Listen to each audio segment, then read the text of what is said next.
है गुरु पूर्णिमा, जहां हम अध्यात्म की गहराई में उतरते हैं, स्वयं को जानने के लिए प्रयास करते हैं। उस और इसको बताने वाले होते हैं गुरु। मैं कल दोपहर में यूं ही सोच रहा था कि गुरु क्या है आखिर में।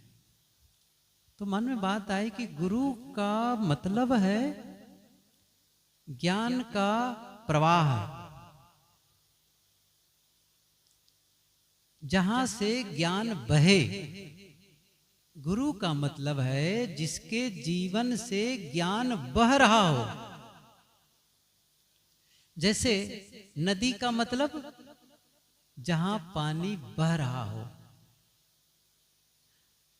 सूर्य का मतलब जहां से प्रकाश की किरण बह रही हो, जहां से ऊष्मा प्रवाहित है। ऐसे ही गुरु वह जहां से ज्ञान बह रहा हो। वो कौन सा ज्ञान?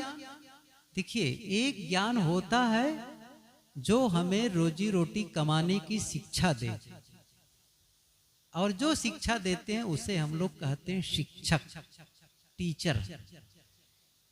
वो विभिन्न विषयों का ज्ञान कराते हैं, भाषा का ज्ञान कराते हैं, और बहुत सारे विषयों के बारे में, विज्ञान के बारे में बताएंगे, और हमें एक जीवन जीने लायक जानकारी प्रदान कर देते हैं। और एक वह ज्ञान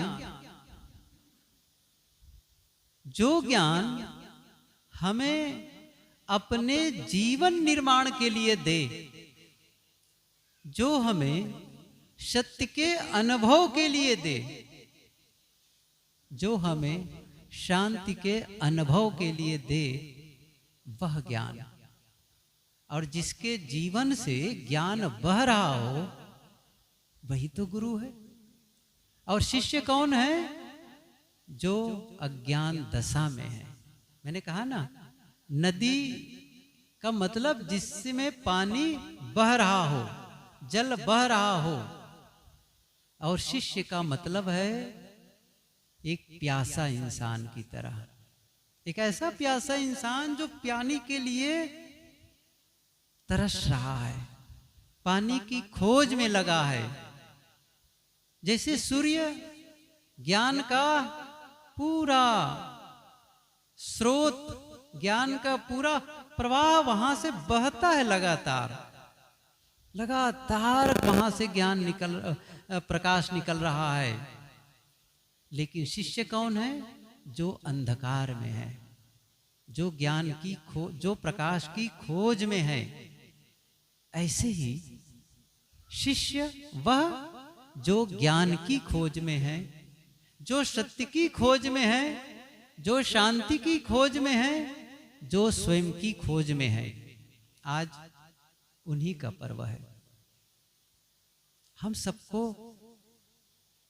एक ऐसे जीवन से जुड़ना है जो हमें बोध करा दे कि मैं कौन हूं और मुझे कैसे जीना है।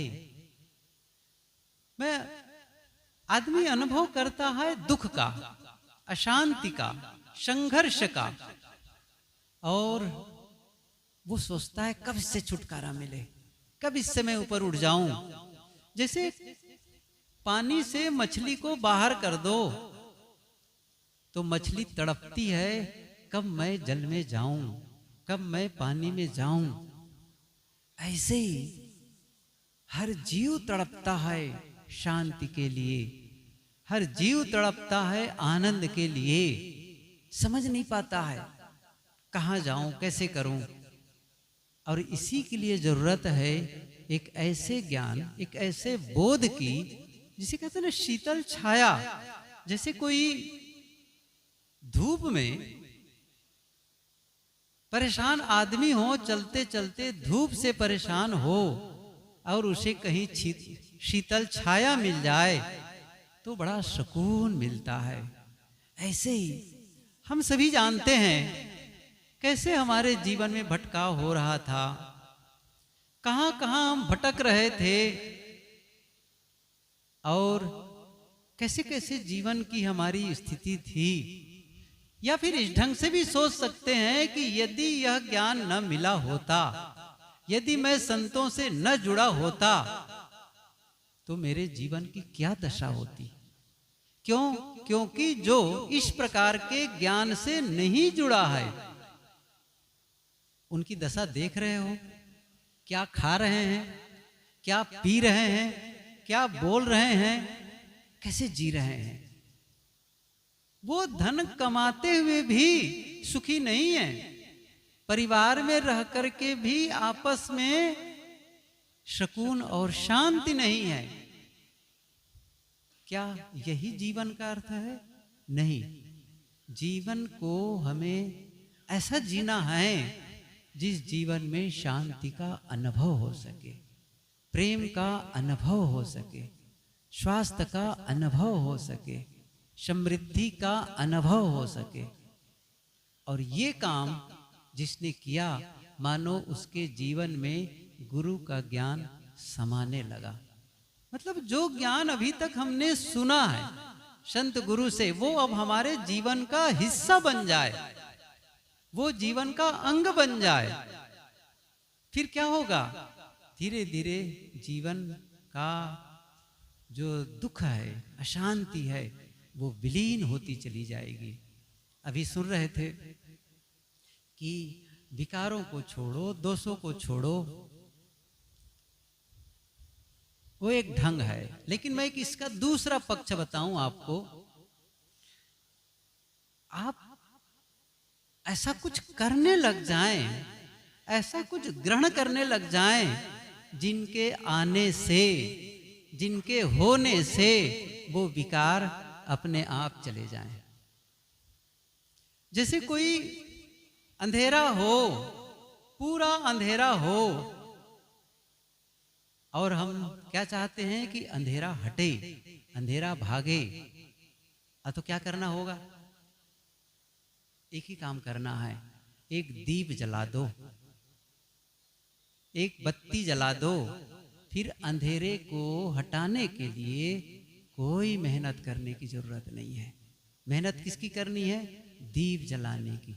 ऐसे ही जब आप जीवन में पवित्रता लाना शुरू कर देते हैं, जीवन में सद्गुण लाना शुरू कर देते हैं, तो अवगुण अपने आप जाते हैं। कोई आदमी शराब पीता है, क्यों पीता है बताओ? क्या कोई शांत आदमी शराब पी सकता है? सोचो जरा सा। क्या कोई शांत और प्रसन्न आदमी गलत खा पी सकता है? क्या दुखी आदमी के मुंह से क्या कोई भीतर से शांत हो, खुश हो और पूर्णता का अनुभव करता हो, क्या उनके मुंह से कटुता निकल सकती है? क्या उनसे क्रोध हो सकता है? आप सोचिए जरा सी चीज को, क्यों हो रहा है? इसका मतलब है भीतर से वो उद्विग्न है। अब बताओ, कोई आदमी क्रोध कर रहा है, इसका मतलब कहां से निकल रहा है? भीतर की उद्विग्नता, भीतर की अशांति, भीतर की बौखलाहट, वो बाहर निकल रहा है। कटुता, शब्दों में कटुता, वो बाहर निकल रही है। तो क्या करना होगा? बस एक ऐसा काम करने लग जाओ कि आप भीतर से शांत होने लग जाओ, बस। और जैसे ही वो काम करने लग गए, फिर वो खत्म होती चली जाएगी। मैं इसके लिए बहुत थोड़े में जो बार बार कहा करता हूं उसको दोहराऊं। 2 दिन पहले ही गुरुदेव जी के प्रवचन हम लोग सुबह सुन रहे थे। उनकी बातें कि कैसे हम अपने भीतर प्रेम विकसित करें, कैसे क्षमा विकसित करें। एक वाक्य उन्होंने कहा, एक कुछ देर तक के बोलते रहे कि सुबह उठ जाओ, सुबह उठ जाओ, और जब भी नींद खुले बस हमेशा ध्यान रखिए, ये आपको आज गुरु मंत्र ही मान करके चलना। आपका जीवन बदले तभी यहां आने का महत्व है। नहीं तो बार बार आ रहे हैं, बार बार जा रहे हैं, लेकिन अभी भी वही संघर्ष, वही अशांति, वही लड़ाई झगड़े वाला जीवन, वही खान पान गलत तरीके का। नहीं, ऐसा नहीं करना है। अब वो दिन बीत गए, अब एक नए जीवन का सूत्रपात, एक नए अध्याय लिखना है, जीवन की नई शुरुआत करनी है। तो वह दिन आज है। इसलिए मैं कई बार कहता हूं, आज एक संकल्प का भी दिन है। कौन सा संकल्प? जो हमने गुरु से जुड़ते समय लिया था कि मैं अब आपके बताए पथ पर चलूंगा, वो संकल्प कमजोर हो गया। इसलिए संकल्प की पुनर्जागरण, पुनः संकल्प का अवसर है। नहीं, आपने तो सत्य रास्ता बताया, लेकिन मैं ही उस रास्ते पर चलने के लिए कमजोर हो गया हूं, मैं अपने आप को असमर्थ पा रहा हूं।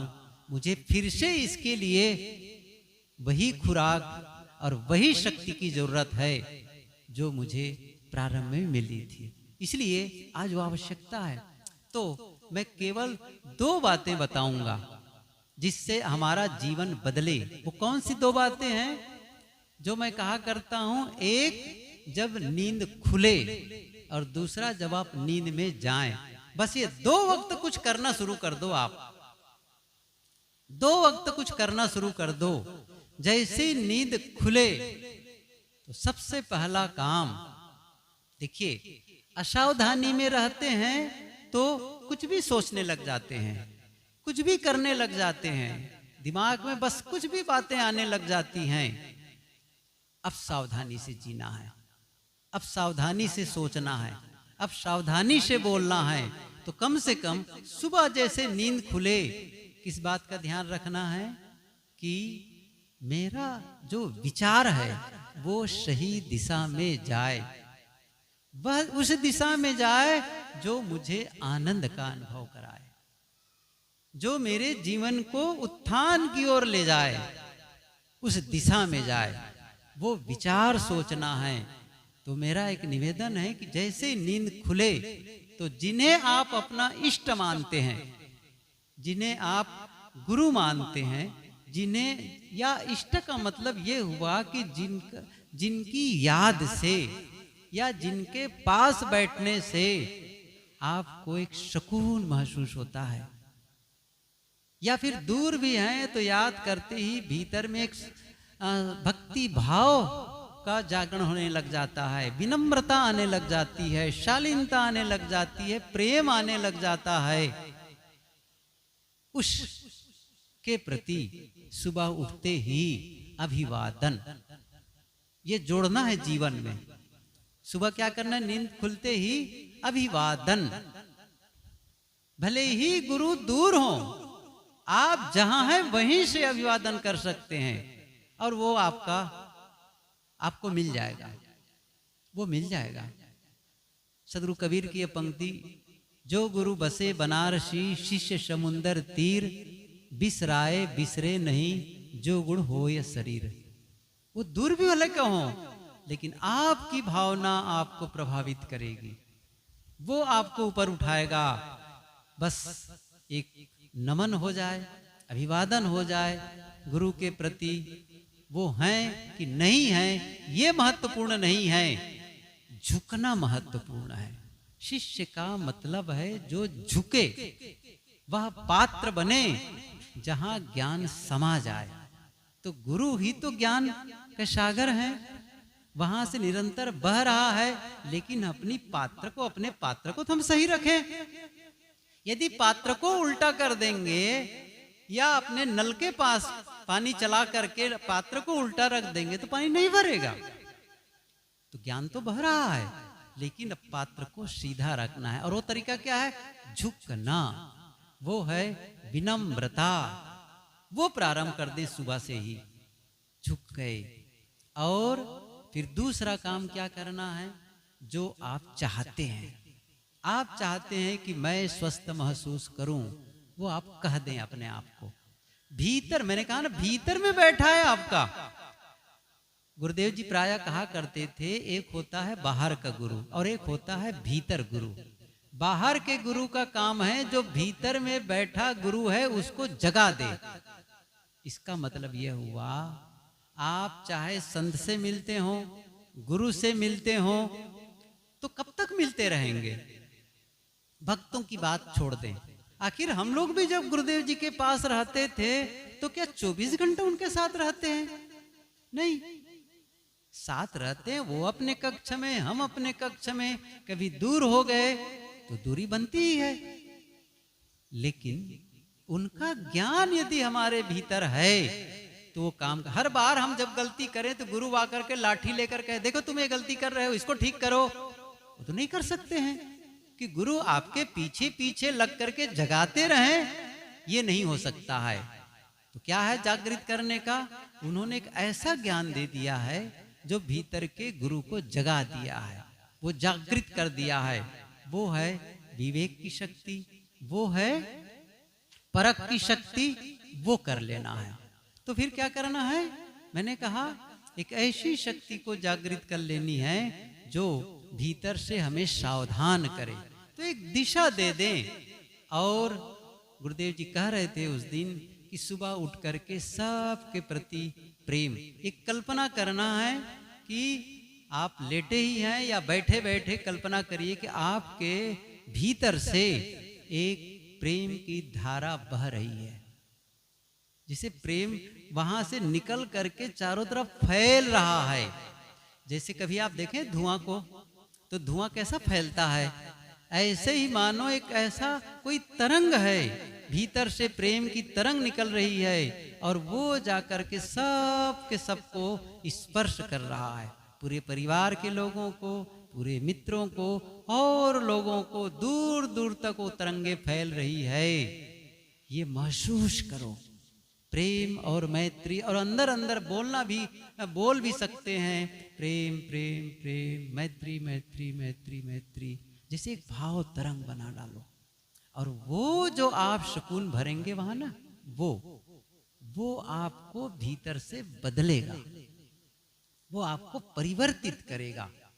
क्योंकि जिसके मन में प्रेम होगा, मैंने कहा ना, जिसके मन में प्रेम होगा, क्या वो किसी के प्रति द्वेष कर सकेगा? किसी का नुकसान कर पाएगा? ऐसा सोच पाएगा कि उनको दुख मिले? कभी नहीं सोच सकता। और वही तो भरना है हमको है। जब आप प्रेम से लबालब हो जाएंगे, जिसके मन में हर सबके प्रति मैत्री का भाव होगा और धन्यवाद का भाव जगे, सबके प्रति धन्यवाद धन्यवाद धन्यवाद। जिसने भी आपके साथ कुछ भी अच्छा किया है उनके प्रति धन्यवाद। मान लो किसी ने गलत भी कर दिया है तो भी धन्यवाद दो। धन्यवाद इसलिए दे दो कि उन्होंने मुझे सावधान किया है, उन्होंने मुझे जगाया है, इसलिए धन्यवाद दो। और जैसे ही आपके भीतर से धन्यवाद का भाव जगेगा, सबके प्रति कृतज्ञता का भाव जगेगा, मन से शिकायत खत्म होता चला जाएगा। इसलिए ये अब बात आई है रात में जब आप सोने चलते हैं, क्या करना है? बस यही करना है।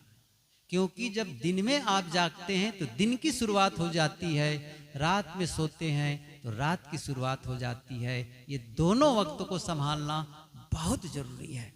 ये दोनों वक्त को जिसने संभाला उसने अपने जीवन को संभाला। तो रात में सोते समय भी एक दो काम आप कर सकते हैं। मोबाइल को थोड़ा पहले बंद कर दें। इस आदत को हटा दें कि मोबाइल देखते देखते सोना है, इसको छोड़ दीजिए, पहले बंद कर दें। टीवी से पहले अलग हो जाएं, क्योंकि आप जो आप देखते हैं और सुनते हैं ना, वो भीतर जाता है। ध्यान दीजिए। और ये मैं कितनी बार इस उदाहरण को दिया हूं। जो हम खाते हैं, रात में जब हम भोजन करते हैं ना, वो क्या होता है जानते हैं? पेट उसे पचाता है। ऐसे ही जो हम मोबाइल से देखकर, टीवी में देखकर, किसी से सुनकर, यदि हमने लड़ाई झगड़े वाला, अश्लील दृश्य, गलत दृश्य देखे हैं और वो चीज हम अंदर डालेंगे तो क्या होगा? वो अंदर जाएगा, अंदर जाएगा। जैसे पेट उसे पचाता है भोजन को, वैसे ही हमारा मन इन विचारों को भी डाइजेस्ट करता है, पचाता है रात में। उसका काम ही वही है, रात में काम करना। फिर क्या होता है, जो आप भोजन करते हैं उसका रस बनता है। अच्छा भोजन है तो अच्छा बनेगा, गलत भोजन है तो गलत रस बनेगा, वो नुकसान करेगा। ऐसे ही अच्छे विचारों को लेकर के आप सोए, रात में ध्यान करते हुए सोए, सुंदर अच्छी पुस्तक पढ़ते हुए सोए, सत्संग सुनते हुए सोए, वो अच्छे विचार का भी डाइजेस्ट होगा। और यदि आप, मैंने कहा ना, लड़ाई झगड़े का, अश्लील दृश्य, गाली मार पीट, ये सब देख करके सोए हुए हैं, तमाम आजकल जो देखते हैं दृश्य, नहीं, वो देखेंगे तो गलत रस बनेगा। उसको कहते हैं संस्कार। वो गलत संस्कार बन जाएंगे और वो नुकसान करेगा। एक और बात बता दूं, जब आप बिस्तर पर जाते हैं तो थोड़ी देर बैठें, और बैठकर क्या करना है, थोड़ी देर बैठें, क्या करना है उसमें है, दिन भर जो कुछ आपने किया सुबह से शाम तक, थोड़ा उसको फिर से सर्च लाइट डालें, फिर से उसको ख्याल करें, आज मेरे जीवन में क्या क्या हुआ है, क्या क्या किए हैं, सही हुआ है कि कहीं गलत हो गई है, दूसरे ने मेरे साथ गलत किया, मेरे से ही गलती हो गई है। यदि ऐसा लगे, कल ही मैं पढ़ रहा था एक पुस्तक में, आपको कल के दिन को अच्छा बनाना है, एक काम करिए कि जब आप रात में जाएं तो आप बिस्तर पर एक काम करिए, फिर से देखिए उस चीज को, और जो कुछ अच्छा हुआ है दिन में उसके लिए धन्यवाद दीजिए, और जो आपके अनुसार नहीं हुआ है, आंखें बंद करके उसे वैसा होते हुए देखिए जैसा आप चाहते हैं, जैसा आप चाहते हैं। तो फिर क्या होगा, वो बदलाव लाएगा। और जब आप रात में सोने चलें तो क्या करके, आज मैं गहरी नींद में जा रहा हूं और कल का दिन मेरे लिए बेहतर होने वाला है, मैं एक ऊर्जा के साथ जगने वाला हूं और कल का दिन मेरा बेहतर होने वाला है। और इसके लिए क्या करना है, यदि किसी के द्वारा गलती हो गई, आप उसको बोलते नहीं बना, उसको कुछ लेते देते नहीं बना, उसने नुकसान कर दिया, उसने कटु बोल दिया, उसने अपमान कर दिया, तो क्या करना है उसके लिए है, बस रात में बैठ करके उनको क्षमा कर देना है। मैं दिल से क्षमा करता हूं, ये ध्यान दीजिए, ये उनके लिए नहीं होगा, आपके लिए होगा। आप बोझ लेकर के अगले दिन की शुरुआत नहीं करेंगे, उस बोझ को आज उतार देंगे रात में ही, हिसाब आज ही पूरा कर दें। मैं दिल से क्षमा करता हूं, आपका भला हो, आपका भला हो। बस उस समय मैं परेशान तो हो गया था आपके बोलने से, आपके करने से, लेकिन इस समय मैं दिल से क्षमा कर देता हूं।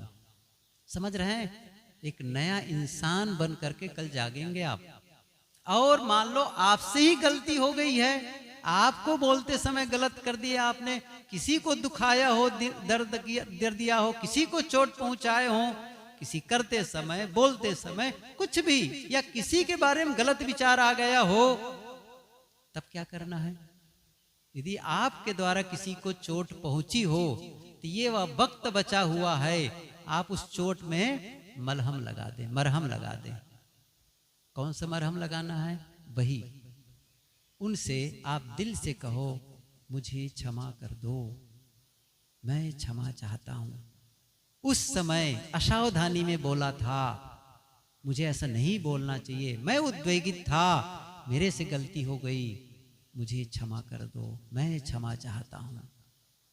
ये दो काम यदि आप कर लेते हैं, समझ लीजिए वो गुरु का जो ज्ञान है ना, बस वो समाएगा, फिर देखना जीवन कैसे बदलता है। इतना ही कर लिए तो आप समझ लीजिए, मैंने क्या कहा, सुबह और शाम, अर्थात जैसे नींद खुले उस वक्त को संभालो, और जब आप नींद में जाएं उस वक्त को संभाल लो। दो वक्त को जिसने संभाला उसने अपने जीवन को संभाला।